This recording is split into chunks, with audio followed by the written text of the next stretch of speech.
سورہ آل عمران کی آیت نمبر 91 ہے۔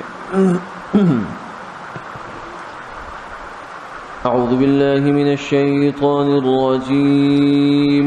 بسم اللہ الرحمن الرحیم۔ ان الذین کفروا وماتوا وهم کفار فلن يقبل من أحدهم ملء الأرض ذهبا ولو افتدى به أولئك لهم عذاب أليم وما لهم من ناصرين صدق الله العظيم۔ بے شک جو لوگ کافر ہوئے اور وہ مرے اس حال میں کہ کافر ہی تھے، ان میں سے کسی ایک سے قبول نہیں کیا جائے گا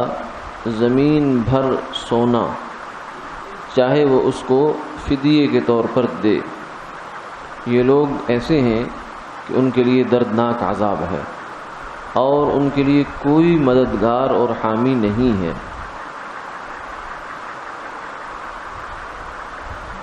اس آیت مبارکہ میں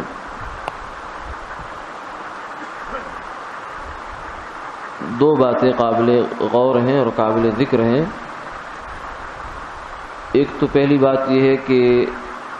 اعمال کا دار و مدار خاتمے پر ہے، کہ ایک انسان نے زندگی میں کفر کیا، کافر ہوا، لیکن اللہ نے بعد میں اس کو توفیق دی، ہدایت دے دی، وہ ایمان لے آیا اور اب ایمان کے ساتھ دنیا سے رخصت ہوا، تو وہ بندہ یہاں مراد نہیں ہے، کیونکہ وہ اس کا آخر اچھی ہو گئی۔ لیکن ایک بندہ اگر پہلے مسلمان تھا، پھر خدا نخواستہ بدقسمتی سے کافر ہو گیا، ایمان سے ہاتھ دھو بیٹھا اور پھر اسی کفر کی حالت میں دنیا سے چلا گیا، یا پیدائشی طور پر ہی کافر ہوا۔ پیدائشی سے مراد یہ ہے کہ جو ہی اس نے ہوش سنبھالا، کیونکہ پیدائشی تو کوئی کافر نہیں ہوتا، کل مولود یولد علی الفطرہ، حدیث پاک میں آتا ہے کہ ہر بچہ فطرت اسلام پر پیدا ہوتا ہے، یعنی اصل فطرت میں انسان کے اندر اللہ نے ایمان رکھا ہے۔ ثم ابواہ یحودانہ او ینصرانہ او یمجسانہ، پھر کیا ہوتا ہے کہ اس کے والدین یا تو اس کو یہودی بنا دیتے ہیں، یا اس کو عیسائی بنا دیتے ہیں، یا اس کو مجوسی بنا دیتے ہیں، ورنہ اس کی اصل فطرت میں ایمان موجود ہوتا ہے، لیکن وہ پھر دب جاتا ہے، دبتے دبتے حتیٰ کہ وہ نیچے ختم ہو جاتا ہے، اس کی حقیقت فوت ہو جاتی ہے۔ ہاں یہ ہو سکتا ہے کہ انسان پیدائشی تو کافر نہیں ہو سکتا، لیکن بعد میں بہرحال جب اس نے ہوش سنبھالا، اس کا ماحول کفر کا تھا، وہ کافر ہو گیا اور کفر پر ہی ساری زندگی گزار دی، مرتے ہوئے بھی کفر پر ہی واپس چلا گیا۔ تو اس شخص کے بارے میں یہاں ایک عجیب اللہ تعالیٰ نے اس کا ایک بیان فرمایا ہے ان آیات مبارکہ کے اندر، کہ جو بڑا عبرت کا باعث ہے۔ یعنی یوں سمجھیے کہ یہ بندہ، جو بندہ مرتے وقت کفر پر مر رہا ہے، یہ اس کائنات کا سب سے ناکام ترین انسان ہے، سب سے ناکام، بدبخت ترین، بد نصیب، یعنی کچھ بھی آپ اس کے لیے بڑے سے بڑا لفظ استعمال کر سکتے ہیں، اس سے بڑا کوئی اور نہیں ہے۔ وجہ کیا ہے؟ وجہ یہ ہے کہ یہ دنیا کی زندگی تو چند سال کی ہے، 50 60 70 80 90 100، اس سے کچھ اوپر ہوگی۔ اس کے بعد کیا ہے؟ اس کے بعد ایک نہ ختم ہونے والی زندگی آ رہی ہے، جو 100 سال کی نہیں ہے، جو 1000 سال کی نہیں ہے، جو لاکھ سال کی نہیں ہے، وہ جو کروڑ سال کی نہیں ہے، بلکہ ہمیشہ ہمیشہ ہمیشہ۔ امام غزالی رحمہ اللہ تعالیٰ نے اس کو ایک مثال سے سمجھایا، کیونکہ انسان ہے نا، ہمارا دماغ محدود ہے، تو محدود دماغ لا محدود چیز کو اپنی گرفت میں نہیں لے سکتا، عاجز آ جاتا ہے، اس کو سمجھنے سے عاجز آ جاتا ہے، اس کو امیجن نہیں کر سکتے ہم۔ امام غزالی نے اس کو تھوڑا سا قریب مثال بنا کر سمجھانے کی کوشش کی ہے لامحدود کو، اگرچہ وہ مثال بھی محدود ہی ہے لیکن پھر بھی کچھ نہ کچھ تھوڑا اس میں وسعت آ جاتی ہے۔ فرمایا فرض کرو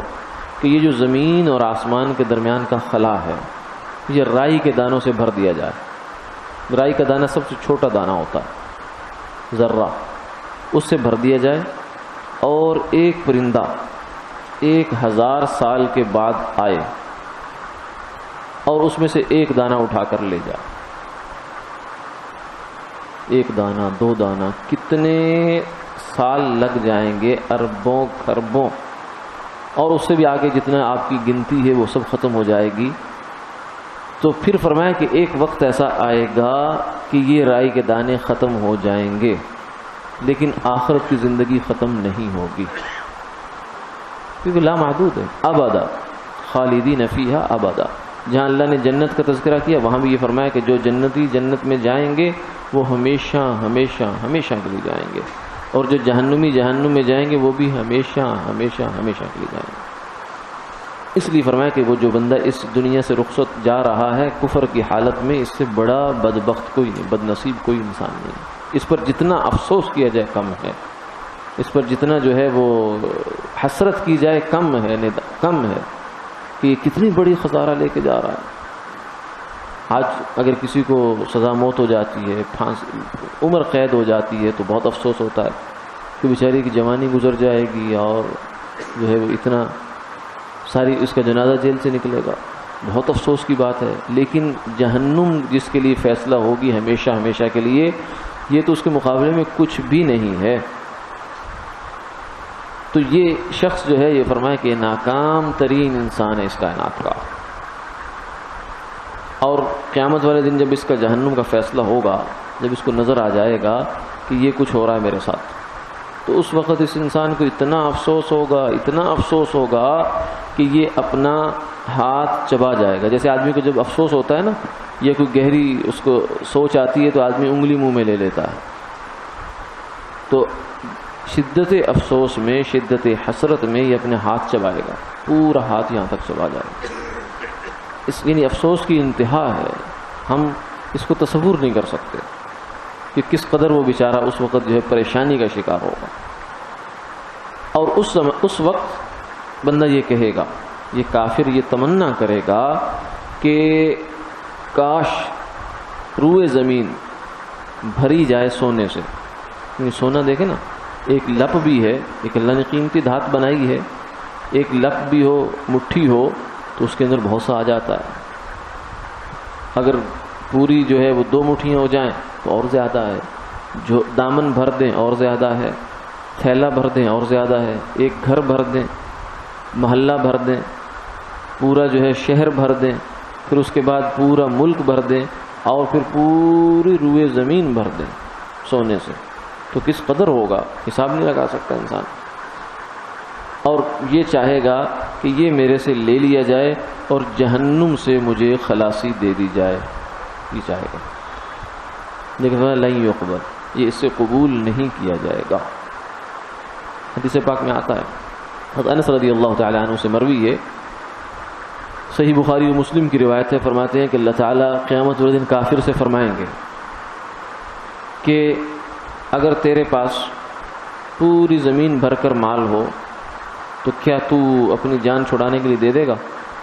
وہ کہے گا ہاں ہاں بالکل دے دوں گا۔ تو اللہ تعالیٰ فرمائیں گے اس کو آگے سے کہ میں نے دنیا میں جو تجھ سے مطالبہ کیا تھا وہ تو اس سے بہت تھوڑا تھا، بہت کم تھا۔ کیا تھا؟ کہ جب تو آدم علیہ السلام کے اپنے باپ کی پشت میں تھا تو میں نے کہا تھا لا تشرک بی شیئا،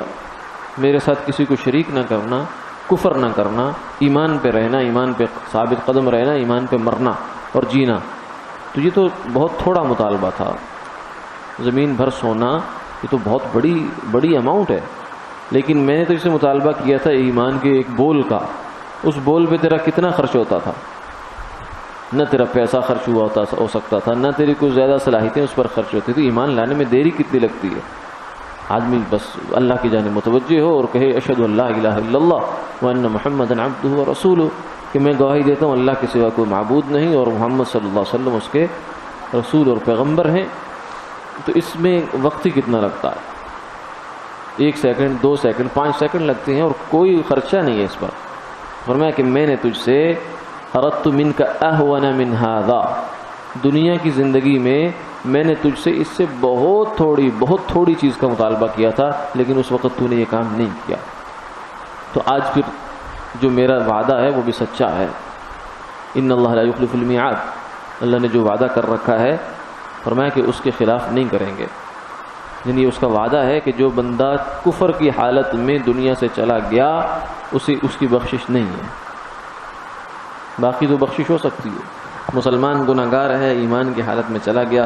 ہو سکتا ہے اللہ اس کو عذاب دے، ایک ان کا یہ بھی ایک وعدہ ہے، اور ہو سکتا ہے اس کو بغیر عذاب کے بخش دیں، لیکن کفر والے کے بارے میں یہ قطعا نہیں ہے۔ ان اللہ لا یغفر ان یشرک بہ ویغفر ما دون ذلک لمن یشاء، کہ فرمایا کہ شرک والے کو، شرک اور کفر ایک ہی چیز ہے، بخشیں گے نہیں کبھی بھی اللہ تعالیٰ، اس کے علاوہ باقی گناہوں کی بخشش ہو سکتی ہے لیکن اس کی بخشش نہیں ہے، یہ اللہ تعالیٰ نے وعید دی ہے اور یہ وعدہ ہے، یہ اس کے خلاف نہیں ہوگا، اگرچہ اللہ کو اس پر قدرت ہے کہ بخش سکتے ہیں لیکن وہ ایسا کریں گے نہیں، خلف وعید نہیں کریں گے، اپنی وعید کو کے خلاف وہ نہیں کریں گے، یہ اللہ کا وعدہ ہے۔ تو اس وقت پہ یہ بیچارہ یہ حسرت کرے گا۔ اب اس کی جو کیفیت ہے اور اس کا یہ جو معاملہ ہے، اس کو اگر ہم ریورس کریں تھوڑا سا تو ہمیں اپنے ایمان کی قدر معلوم ہوگی کہ جو دنیا میں اللہ نے ہمیں ایمان کی دولت عطا فرما دی ہے اور ہمیں گھر میں کلمہ مل گیا ہے، ایمان مل گیا ہے، یہ کتنی بڑی دولت ہے۔ یعنی اگر ایک انسان کی پوری زندگی، اللہ نہ کرے ایسا ہو، پوری زندگی اس کی مشقت میں، تکلیف میں، فقر میں، فاقے میں، بیماری میں، تنگی میں، دکھ میں، تکلیف میں گزر جائے، لیکن ایمان سلامت ہے، دنیا میں ایمان موجود ہے اور ایمان لے کر دنیا سے چلا گیا، آخری سانس اس کا ایمان پر اکھڑا، یہ بندہ خوش قسمت ہے۔ اور وہ جو دوسرا کافر ہے، اگر وہ دنیا بھر میں پوری دنیا پر اس کی حکومت رہی، سارے خزانوں کا وہ مالک رہا، لیکن کفر پر آخری سانس اس کا چھوٹا ہے، تو وہ سب سے بڑا بدبخت ہے، اور اس کے مقابلے میں یہ ایمان والا جسے دنیا میں 1 منٹ کی راحت نہیں ملی، فرض کریں، یہ اس کے مقابلے میں خوش قسمت ہے۔ اس لیے کہ اس کی تو یہ 50 60 70 سال کی زندگی چلو جیسی گزری سو گزر گئی، لیکن ہمیشہ ہمیشہ کے لیے تو جنت میں ہے، ہمیشہ ہمیشہ کے لیے تو مزے کر رہا۔ تو ایمان اتنی قیمتی چیز ہے کہ زمین بھر کر سونا بھی دیا جائے گا تو ایمان نہیں ملے گا۔ تو آج ایمان کی قدر نہیں ہے کہ یہ کتنی بڑی نعمت ہے۔ ہم سمجھے ہمارے پاس پیسہ جو ہے یہی ایک نعمت ہوتی ہے، اچھا گھر ہے یہی ایک نعمت ہے، نہیں نہیں، سب سے بڑی نعمت مسلمان کے پاس ایمان ہے، اور سب سے بڑی اللہ کی نعمت ہے اور اس کی حفاظت بھی ہے۔ آج بیچارے جن لوگوں کو اس ایمان کی قدر نہیں ہے کہ یہ کتنی قیمتی چیز ہمارے پاس ہے، وہ جو ہے چند ٹکوں کے لیے اور کوڑیوں کے لیے کسی غیر ملک کا، کافروں کے ملک کا ویزا لینے کے لیے یا کہیں ملازمت لینے کے لیے ایمان کا سودا کر دیتے ہیں۔ وہ کہتے ہیں ہم نے تو کاغذوں میں لکھوایا کہ ہم مرزائی ہیں، احمدی ہیں، دل سے تو نہیں کیا۔ بھئی یہ کفر جو ہے نا، کفر یہ آسان چیز نہیں ہے، کفر ایسی چیز ہے کہ یہ مذاق میں بھی کفر ہو جاتا ہے۔ اگر کوئی بندہ مذاق میں کہے کہ میں کافر ہوں، سنجیدگی سے نہ کہے تو بھی کافر ہو جاتا ہے، اس میں مذاق بھی نہیں چلتا۔ تو یہ جو کاغذوں میں لکھوایا ہے تو کاغذوں میں ٹھیک ہے لکھوا دیا، کاغذ کا لکھا تو پکا ہوتا ہے، زبان کا لکھا پھر بھی، زبان کا کہا پھر بھی اس کا دنیا میں اتنا بھروسہ نہیں ہوتا، لیکن کاغذ کا لکھا تو ثبوت ہوتا ہے، آپ کے خلاف پیش ہو سکتا۔ اور پھر صرف کاغذوں میں لکھا تھوڑی ہوتا ہے، جب آپ وہاں جائیں گے تو کیا وہ اس کو چھوڑ دیں گے؟ وہ پھر جس کمیونٹی میں آپ کو وہاں رکھنا چاہیں گے، جس کے ساتھ گیدرنگ کرنا چاہیں گے، ادھر ہی ہوتا ہے۔ تو یہ آدمی جانتے بوجھتے ہوئے صرف اپنی مال کی محبت میں ایمان کا سودا کرتا ہے۔ ایک جو صاحب تھے یہیں لاہور کے رہنے والے، کہنے لگے میں امریکہ میں ہوتا تھا تو وہاں یہ مرزائی جو تھے میرے پاس آئے اور مجھے کہنے لگے کہ یہ بریف کیس بھر کر ہم تمہیں پیسوں کا دیتے ہیں، تم لکھوا دو بس کاغذوں میں کہ تم مرزائی ہو، قادیانی ہو۔ یہ بھی ان کی جھوٹا ہونے کی دلیل ہے کہ ان کے اپنے مذہب میں ان کی بات میں اتنی قوت اور وزن نہیں ہے کہ جو اپیل کرے کسی کو۔ پیسوں کا سہارا، نوکری کا سہارا، لالچ یہ دینا، تو یہ تو کافر ہمیشہ سے کیا کرتے ہیں۔ انبیاء علیہ السلام تو کبھی کسی انسان کو یہ لالچ نہیں دیتے، وہ تو سیدھی سیدھی دعوت دیتے ہیں اور انسان اس کو دل و جان سے قبول کرتا ہے۔ یہ تو خود ان کے جھوٹا ہونے کی علامت۔ تو کہنے لگے کہ مجھے میری والدہ کی نصیحت یاد تھی، میری والدہ نے مجھے نصیحت کی تھی، اس لیے بچوں کو ایمان کے سبق پڑھاتے رہنا چاہیے۔ یہ نہیں سمجھنا چاہیے کہ ہم جس معاشرے میں جی رہے ہیں یہ سب معاشرہ ایمان کی حفاظت کا معاشرہ، قطعاً ایسا نہیں ہے۔ اس وقت دنیا پوری ایک جو ہے نا گلوبل ولیج ہو گیا۔ ہمارا بچہ ہمارے گھر میں ہے لیکن یہ ہم سمجھ رہے ہیں کہ ہمارے سامنے ہے، نہیں، وہ دنیا میں 10 قسم کے لوگوں سے رابطے میں ہے، شاید اسے پتہ بھی نہ ہو کہ اس کے ایمان کے سودے ہو رہے ہیں،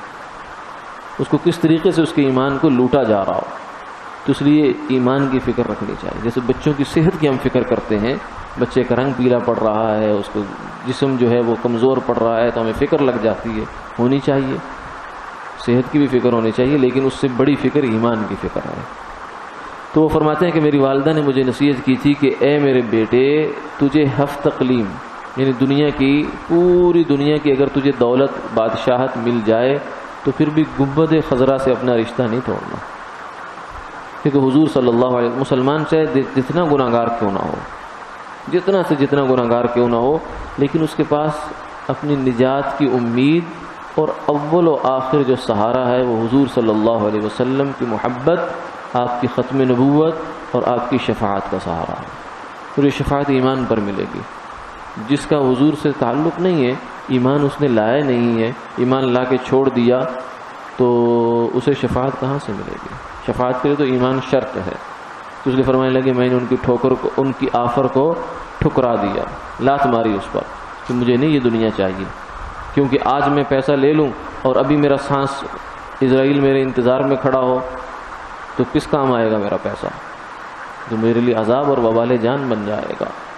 اللہ تعالی